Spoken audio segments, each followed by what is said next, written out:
से अचानक युद्ध बंद कर दिया गया। ऐसा कभी होता नहीं है। बातचीत होती है, या तो बांग्लादेश की तरफ सरेंडर होते पाकिस्तान वाले, या फिर आप जो है बातचीत करते। देश को मालूम होता भाई बातचीत चल रही है। हो सकता है अगर शर्तें मान ली गई, जो आतंकवादी ने हत्या की है पहलगाम में, उनको हम सुपर्द करेंगे देश को, ये वो प्रॉमिस करते। भविष्य में पाकिस्तान को अड्डा नहीं बनेगा आतंकवादियों का,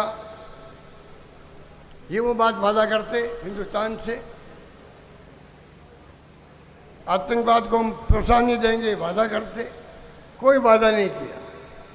अचानक ही ट्रम्प साहब अमेरिका के जो है राष्ट्रपति, वो टिप्ट करते हैं कि हमने रात भर मेहनत करके दोनों मुल्कों के साथ में हमने सीज फायर करवा दिया। पूरे देश में बात को लेके बहुत रिएक्शन है। अमेरिका पंचायती करने वाला होता कौन है? अमेरिका ने कभी भी हिंदुस्तान का साथ नहीं दिया। आप लोग बुजुर्ग बैठे उनको मालूम होगा, 61 के अंदर गोवा में पुर्तगाली लोग कब्जा किए हुए थे। पंडित नेहरू ने युद्ध शुरू किया फौजों से, उनको भगाया, तभी अमेरिका ने खिलाफत करी। 74 में सिक्किम को मिला इंदिरा गांधी ने हिंदुस्तान के अंदर, तब उन्होंने विरोध किया अमेरिका ने। 65 के बाद में खिलाफ में 71 में इंदिरा गांधी को धमकी दी गई, निक्सन द्वारा परवाह नहीं करी इंदिरा गांधी ने। तो आप सोच सकते अमेरिका हमारे साथ था का? कारगिल के युद्ध हुआ वाजपेयी के वक्त में, अमेरिका कभी साथ नहीं था और रशिया हमारे साथ था।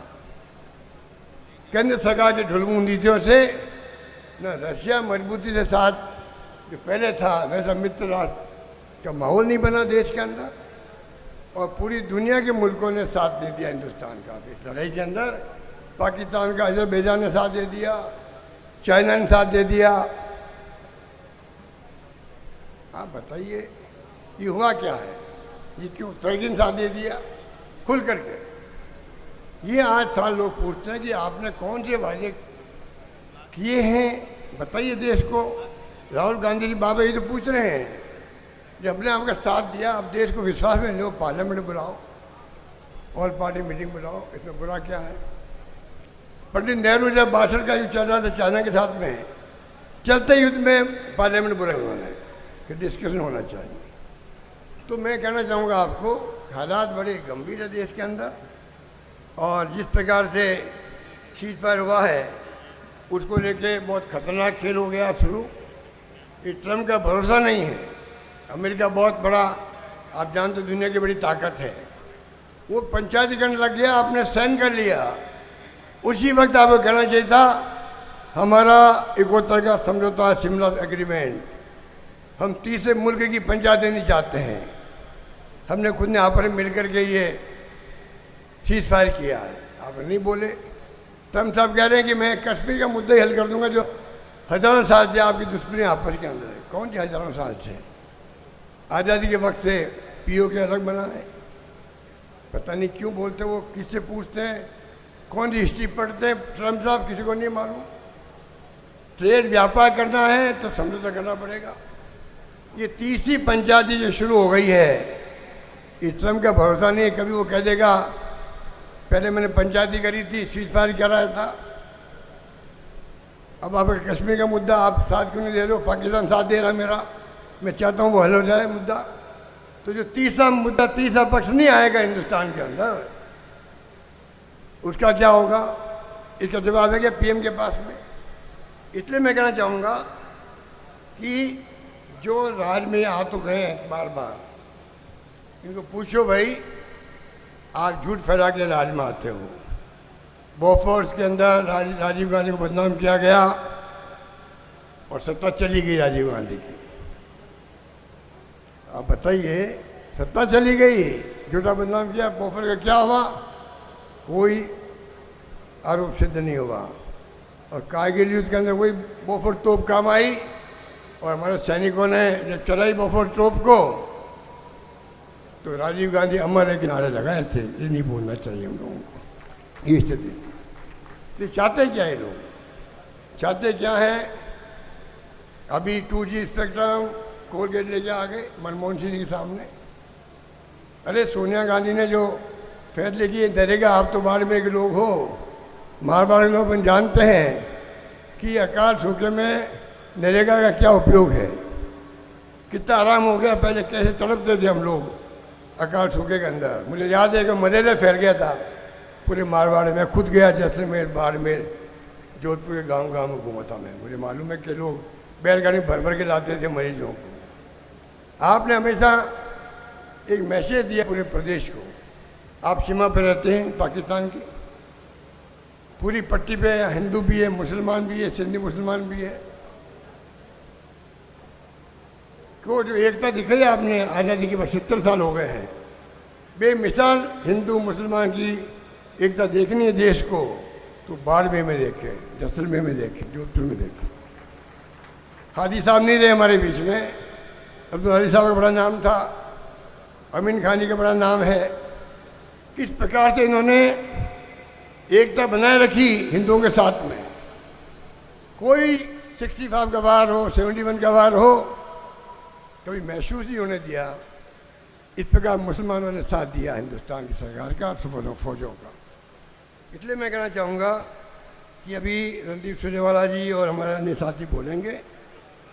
मैं इतना ही कहना चाहूँगा, राहुल गांधी ने चेताया इनको पहले कि आप गले मिल रहे हो चाइना से, जहाँ जाते हो 100 मुल्कों में जा चुके हैं मोदी जी, गले मिल रहे हो, ये महंगा पड़ेगा आपके लिए, महंगा पड़ गया। युद्ध हुआ, कोई मुल्क ने हमारा साथ दे दिया देश दुनिया के अंदर, चाइना समेत। चाइना के खिलाफ चला गया। ये स्थिति आपने देखी है। इसलिए सोच समझ के अब ये तिरंगा यात्रा निकाल रहे हैं। और कांग्रेस के तो आप भी आ जाओ, कभी देखा आपने पार्टी बीजेपी का तिरंगा लगा हुआ? इनको पूछो तिरंगा आपने कब अपनाया? आप तो तिरंगे के खिलाफ थे। नागपुर के अंदर इनका RSS हेडक्वार्टर है, 80 साल से कभी झंडा लगा नहीं मैं तिरंगा। आप बताइए, अब तिरंगा यात्रा निकाल रहे हैं। और तिरंगा का आन बान शान क्या होती है इनको एहसास नहीं है। अभी यात्रा निकाली जयपुर के अंदर, जयपुर के हमारे एक MLA साहब बीजेपी के हैं, साधु संत बने हुए हैं, वो तिरंगे झंडे से अपना मुंह पूछ रहे हैं रैली में चलते हुए। आप देखा होगा सोशल मीडिया के अंदर, देखा नहीं देखा? आप लोगों ने देखा? बताइए आप। और वो सड़कों पे बिखर रहे थे झंडे और कुचल रहे थे पैरों से ही लोग। इनको शर्म भी नहीं आती है। ये तिरंगा झंडा आन बान शान की निशानी देश की है। इनका बस चले तिरंगा खत्म कर दे लोग, और ऐसे झंडे को राष्ट्रीय झंडा बना दे लोग। मुझे याद है 77 में जब सरकार बनी थी इनकी जनता पार्टी की, और रेड्डी साहब बन गए थे राष्ट्रपति, संजीव रेड्डी। उस वक्त में ये खबर आने लग गई थी कि तिरंगा झंडा जो है राष्ट्रीय ध्वज, इसको बदलने का प्लान चल रहा है। हम लोग जोधपुर में आए थे, वो हमारे डेलीगेशन जाके मिला। मैंने कहा आपका बैकग्राउंड कांग्रेस का है, तिरंगा झंडा आज़ादी का महात्मा गांधी के ज़माने से ही, पंडित नेहरू के ज़माने से, मौलाना आज़ाद थे या सरदार पटेल थे, उनके पहले से निशानी है, देश की पहचान है दुनिया के अंदर। इनको आप कैसे ख़त्म कर सकते हो?